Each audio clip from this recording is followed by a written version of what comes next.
Hello everyone, welcome back to my YouTube channel. ಯಾರೆಲ್ಲ ನಮ್ಮ ಚಾನಲ್ನ ಇನ್ನೂ ಸಬ್ಸ್ಕ್ರೈಬ್ ಮಾಡ್ಕೊಂಡಿಲ್ಲ ಸಬ್ಸ್ಕ್ರೈಬ್ ಮಾಡ್ಕೊಳ್ಳಿ, ಹಾಗೆ ಪಕ್ಕದಲ್ಲಿರೋ ಬೆಲೈಕನ್ನು ಪ್ರೆಸ್ ಮಾಡಿ. ಸೊ ಸಮ್ಮರ್ ಬಂದಿದೆ, ಎಲ್ಲರಿಗೂ ಐಸ್ ಕ್ರೀಮ್ ತಿನ್ಬೇಕು ಅನ್ನಿಸ್ತಿದೆಯಾ? ಹಾಗಾದರೆ ಈ ಒಂದು ಬಾದಾಮ್ ಕುಲ್ಫಿ, ಬಾದಾಮ್ ಐಸ್ ಕ್ರೀಮ್ನ ನೀವು ಮನೆಯಲ್ಲಿ ಟ್ರೈ ಮಾಡಿ ಖಂಡಿತ ಫಿದಾ ಆಗೋಗ್ಬಿಡ್ತೀರಾ. ಸೊ ಇದಕ್ಕೆ ನಾನು 1/4 ಲೀಟರಷ್ಟು ಹಾಲನ್ನ ತೊಗೊಂಡಿದ್ದೀನಿ. ನೀವು ಎಷ್ಟು ಬೇಕಾದರೂ ತೊಗೊಳ್ಬೋದು ಕ್ವಾಂಟಿಟಿ.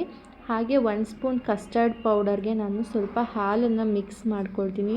ತಣ್ಣಗಿರೋ ಹಾಲನ್ನು ಮಿಕ್ಸ್ ಮಾಡಿಕೊಂಡು ಅದಾದಮೇಲೆ ಹಾಲಿಗೆ ಹಾಕ್ಕೊಳ್ಬೇಕು, ಇಲ್ಲಾಂದರೆ ನೀರನ್ನು ಕೂಡ ಮಿಕ್ಸ್ ಮಾಡ್ಕೊಳ್ಬೋದು.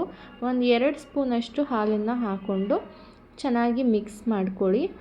ಸೊ ಈ ರೀತಿ ಮಿಕ್ಸ್ ಮಾಡಿಕೊಂಡು ಹಾಕ್ಕೊಳ್ಬೇಕು. ಕಸ್ಟರ್ಡ್ ಪೌಡರ್ ಬದಲು ಕೆಲವೊಬ್ಬರು ಖೋವಾನ ಹಾಕ್ಕೊಳ್ತಾರೆ, ನೀವು ಯಾವುದನ್ನು ಬೇಕಾದರೂ ಹಾಕ್ಕೊಳ್ಬೋದು. ಇದನ್ನು ಹಾಕದೆ ಹಾಗೆ ಕೂಡ ಮಾಡ್ಕೊಳ್ಬೋದು, ಬಟ್ ಇದನ್ನು ಹಾಕೋದ್ರಿಂದ ನಿಮಗೆ ಥಿಕ್ನೆಸ್ ಚೆನ್ನಾಗಿ ಬರುತ್ತೆ. ಸೊ ನಾನಿಲ್ಲಿ ಸ್ವೀಟ್ಗೆ ಅಂತ ಹೇಳಿಬಿಟ್ಟು ಶುಗರ್ನ ಹಾಕ್ಕೊಳ್ತಾ ಇದ್ದೀನಿ. ನಿಮಗೆ ಎಷ್ಟು ಸ್ವೀಟ್ ಬೇಕೋ ಅಷ್ಟನ್ನು ಹಾಕ್ಕೊಳ್ಬೋದು. ಸ್ವಲ್ಪ ಕಡಿಮೆ ಇದ್ದರೆ ಟೇಸ್ಟ್ ಚೆನ್ನಾಗಿರುತ್ತೆ.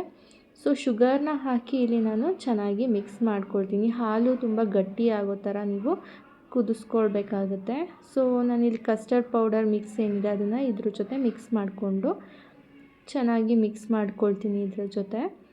ಸೊ ಇದು ಗಟ್ಟಿ ಆಗ್ತಾ ಬರುತ್ತೆ ನಾವು ಕಸ್ಟರ್ಡ್ ಪೌಡರ್ನ ಹಾಕಿರೋದ್ರಿಂದ. ಸೊ ಇದೇ ರೀತಿ ನೀವು ಒಂದು ಸ್ವಲ್ಪ ಹೊತ್ತು ಇದನ್ನು ಸ್ಟಿರ್ ಮಾಡ್ತಾಯಿದ್ರೆ ನಿಮಗೆ ಚೆನ್ನಾಗಿ ಮಿಕ್ಸ್ ಆಗುತ್ತೆ. ನಾನಿಲ್ಲಿ 2 ಸ್ಪೂನಷ್ಟು ಬಾದಾಮ್ ಮತ್ತು ಗೋಡಂಬಿ ಪೌಡರ್ ಮಾಡ್ಕೊಂಡಿದ್ದೆ, ಅದನ್ನು ಹಾಕ್ಕೊಳ್ತಾ ಇದ್ದೀನಿ. ನಾನಿಲ್ಲಿ ಫೈನ್ ಪೌಡರ್ ಮಾಡ್ಕೊಂಡಿರಲಿಲ್ಲ. ಈ ರೀತಿ ತರಿಯಾಗಿ ಹಾಕಿ ಮಾಡ್ಕೊಳ್ಳೋದ್ರಿಂದ ನಿಮಗೆ ಐಸ್ ಕ್ರೀಮ್ ತಿನ್ನಬೇಕಾದ್ರೆ ಮಧ್ಯದಲ್ಲಿ ಅದು ಸಿಗುತ್ತೆ, ಆವಾಗ ಟೇಸ್ಟು ಚೆನ್ನಾಗಿರುತ್ತೆ. ನೀವು ಬೇಕಿದ್ದರೆ ರೆಡಿಮೇಡ್ ಬಾದಾಮ್ ಮಿಕ್ಸ್ನ ಕೂಡ ಹಾಕ್ಕೊಳ್ಬೋದು. ಸೊ ಇಲ್ಲಿ ನಾನು ಇವಾಗ ಚೆನ್ನಾಗಿ ಕುದಿಸಿ ಗಟ್ಟಿ ಆದಮೇಲೆ ಇದನ್ನು ಕೂಲ್ ಆಗೋದಕ್ಕೆ ಬಿಡ್ತೀನಿ. ಸೊ ಈ ರೀತಿ ಕೂಲ್ ಆದಮೇಲೆ ಇಷ್ಟು ಗಟ್ಟಿಯಾಗಿರುತ್ತೆ ನೋಡಿ, ತುಂಬ ಚೆನ್ನಾಗಿ ಬರುತ್ತೆ ಈ ರೀತಿ ಗಟ್ಟಿ ಆದರೆ. ಸೊ ನಾನಿಲ್ಲಿ ಐಸ್ ಕ್ರೀಮ್ ಮೌಲ್ಡ್ಗೆ ಇದನ್ನು ಟ್ರಾನ್ಸ್ಫರ್ ಮಾಡ್ತೀನಿ. ನೀವು ಬೇಕಿದ್ದರೆ ಸ್ಮಾಲ್ ಕಪ್ ಇದ್ದರೆ, ಯಾವುದಾದ್ರೂ ಬಟ್ಲು ಇದ್ದರೆ ಅದಕ್ಕೆ ಹಾಕಿಬಿಟ್ಟು ಐಸ್ ಕ್ರೀಮ್ ಸ್ಟಿಕ್ನ ಹಾಕಿ ಇಡ್ಬೋದು. ಸೊ ನಾನಿಲ್ಲಿ ಐಸ್ ಕ್ರೀಮ್ ಮೌಲ್ಡ್ ಇರೋದ್ರಿಂದ ಹಾಕ್ಕೊಳ್ತಾ ಇದ್ದೀನಿ. ಸೊ ಇದನ್ನು ನೀವು ಫ್ರೀಝರಲ್ಲಿ ಮಿನಿಮಮ್ 8 ಅವರ್ಸ್ ಇಡಬೇಕಾಗುತ್ತೆ. ನಾನಿಲ್ಲಿ ಒಂದು ಓವರ್ನೈಟ್ ಫ್ರೀಝರಲ್ಲಿ ಇಟ್ಟಿರ್ತೀನಿ. ಸೊ ಈ ರೀತಿ ಕಂಪ್ಲೀಟಾಗಿ ಫಿಲ್ ಆದಮೇಲೆ ನೀವು ಇಡಬೇಕಾಗತ್ತೆ. ಮಕ್ಕಳಿಗಂತೂ ತುಂಬ ಅಂದರೆ ತುಂಬಾ ಇಷ್ಟ ಆಗುತ್ತೆ, ಯಾಕಂದರೆ ತುಂಬ ನ್ಯಾಚುರಲ್ಲಾಗಿ ಟೇಸ್ಟಿಯಾಗಿರುತ್ತೆ. ನೀವು ಹೊರಗಡೆ ತಿನ್ನೋದ್ರಲ್ಲಿ ನಿಮಗೆ ಕೆಮಿಕಲ್ಸ್ನ ಆ್ಯಡ್ ಮಾಡಿರ್ಬೋದು, ರೆಡಿಮೇಡ್ ಕಲರ್ಸ್ನ ಹಾಕಿರ್ತಾರೆ. ಸೊ ಇದು ತುಂಬ ನ್ಯಾಚುರಲ್ಲಾಗಿ ಹೆಲ್ದಿಯಾಗಿರುತ್ತೆ, ಮಕ್ಕಳಿಗೆ ತುಂಬ ಇಷ್ಟ ಆಗುತ್ತೆ. ಟೇಸ್ಟ್ ಕೂಡ ಹೊರಗಡೆ ಸಿಗೋ ಐಸ್ ಕ್ರೀಮ್ ಥರನೇ ತುಂಬ ಚೆನ್ನಾಗಿರುತ್ತೆ. ನೀವೆಲ್ಲ ಬಾದಾಮ್ ಕುಲ್ಫಿ ತಿಂದಿರ್ತೀರ, ಸೇಮ್ ಅದೇ ರೀತಿ ಟೇಸ್ಟ್ ಬರುತ್ತೆ. ಸೊ ಈ ರೀತಿ ನಾವು ಈಗ ಫ್ರೀಝರಲ್ಲಿ ಇಟ್ಟು ತೆಗಿತಾ ಇದ್ವಿ. ಸೊ ಇದು ಓವರ್ನೈಟ್ ಫ್ರೀಝರಲ್ಲಿ ಇಟ್ಟು ಇವಾಗ ತೆಗಿತಾ ಇರೋದು.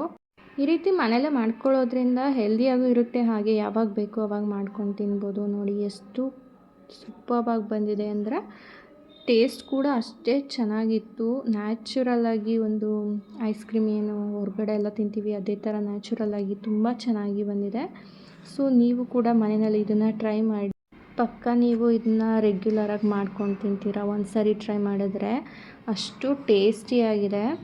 ಹಾಗೆ ನಮ್ಮ ಚಾನಲ್ನ ಯಾರಿನ್ನ ಸಬ್ಸ್ಕ್ರೈಬ್ ಮಾಡಿಲ್ಲ ಸಬ್ಸ್ಕ್ರೈಬ್ ಮಾಡ್ಕೊಳ್ಳಿ, ಪಕ್ಕದಲ್ಲಿರೋ ಬೆಲೈಕನ್ನು ಪ್ರೆಸ್ ಮಾಡಿ, ಈ ವಿಡಿಯೋಗೆ ಲೈಕ್ ಆ್ಯಂಡ್ ಶೇರ್ ಮಾಡಿ. Thank you all.